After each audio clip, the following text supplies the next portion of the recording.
Selamat pagi, salam sehat dan salam sejahtera untuk kita semua Bapak Ibu dan saudara-saudara semua yang terkasih di dalam Tuhan kita Yesus Kristus.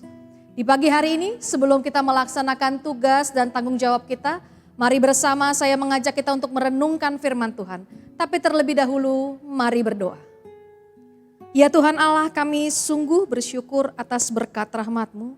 Di mana di pagi hari yang penuh akan sukacita ini, Tuhan membangunkan kami dengan hati yang penuh akan syukur.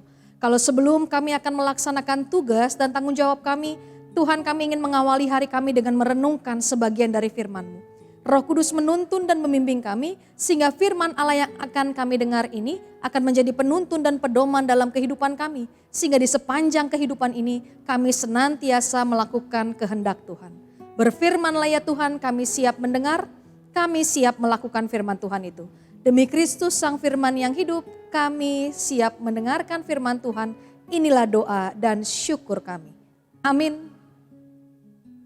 Pembacaan kita di pagi hari ini terambil dari Pengkhotbah pasalnya yang ketiga, ayatnya yang pertama.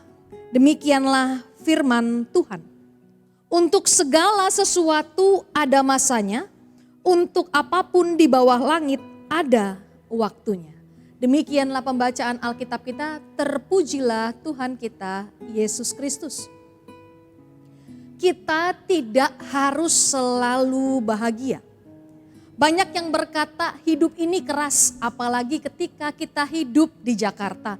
Banyak yang mengatakan hidup di Jakarta begitu keras. Apakah Bapak Ibu Saudara setuju dengan pernyataan ini? Memang di dalam kehidupan ini kita seolah-olah merasa dunia ini semakin lama semakin keras. Ada banyak ketidakstabilan, ada banyak hal yang tidak sempurna. Cuaca yang semakin ekstrim, perekonomian yang naik turun dengan secara drastis. Bahkan ada banyak dalam kehidupan pribadi kita yang tidak berjalan dengan baik. Bahkan kehilangan akan banyak hal juga terkadang menghampiri kehidupan kita. Kita perlu memahami beberapa kebenaran akan perspektif hal itu. Bahwa Tuhan sebenarnya tidak mengharapkan kita untuk selalu menampilkan yang tidak sesuai dengan apa yang kita rasakan.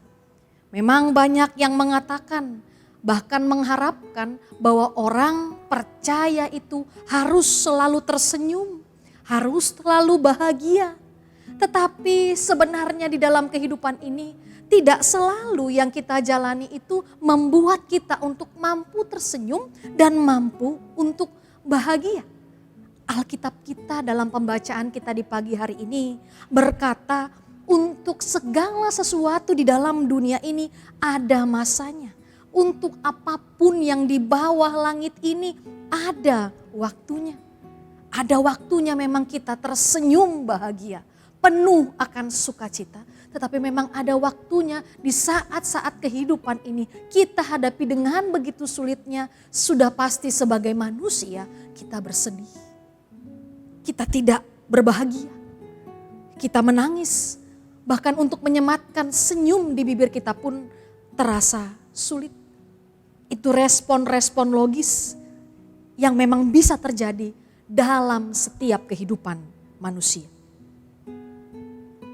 Ketika Alkitab berkata kita punya segala waktu yang tidak harus selalu sama. Ketika Alkitab yang hari ini menjadi pedoman pembacaan kita mengatakan bahwa di bawah kolong langit ini tidak selamanya sesuatu itu harus diekspresikan dengan satu ekspresi saja. Menangislah jikalau memang kita harus menangis. Bersedihlah jikalau memang kita harus bersedih. Kalau memang sedang tidak dalam keadaan bahagia, ya katakanlah sedang dalam tidak bahagia. Tetapi di atas segalanya itu, kesedihan, emosi, ketidakbahagiaan, bahkan kedukaan sekalipun tidak menjadikan alasan untuk merubah karakter iman percaya kita. Bapak, Ibu, Saudara dan saya akan tetap menjadi orang percaya ketika kita menjadi orang yang menampakkan kesedihan kita. Kita akan tetap menjadi anak-anak Tuhan ketika Bapak, Ibu, dan saya menangis. Lalu bagaimana caranya untuk menampakkan bahwa kita tetap menjadi orang percaya, tetap menjadi anak-anak Tuhan dengan bersandar kepada Tuhan. Dengan mencari Tuhan sebagai yang pertama dalam kehidupan kita. Ketika kita sedang bersedih, ketika kita sedang menangis, ketika kita sedang tidak bahagia. Mintalah pertolongan dari Tuhan. Biarkanlah Tuhan yang menolong dalam kesedihan itu, dalam ketidakbahagiaan itu, dalam kedukaan itu. Karena semua jalan untuk menemukan alasan kembali tersenyum, kembali bahagia ada di dalam Tuhan. Tuhan Yesus memberkati. Amin. Kita berdoa. Ya Tuhan Allah, kami sungguh bersyukur atas pemberitaan firman-Mu di pagi hari ini. Di mana kami sudah diingatkan melalui firman-Mu bahwa segala sesuatu di dalam dunia ini ada waktunya. Dan tidak selalu kami harus menampilkan yang tidak sesuai dengan apa yang kami rasakan. Tapi biarkanlah firman ini juga menuntun kami di dalam segala keadaan yang kami lalui dalam kehidupan ini. Kami tetap bersandar kepada Tuhan. Terima kasih ya Tuhan, terpujilah nama-Mu atas firman ini. Dan jikalau hari ini kami boleh melanjutkan semua aktivitas kami, kiranya Tuhanlah yang menjadi penuntun dan pembimbing kami. Di dalam nama Tuhan kami Yesus Kristus, kami berdoa, kami bersyukur, dan kami siap menyambut hari kami. Amin.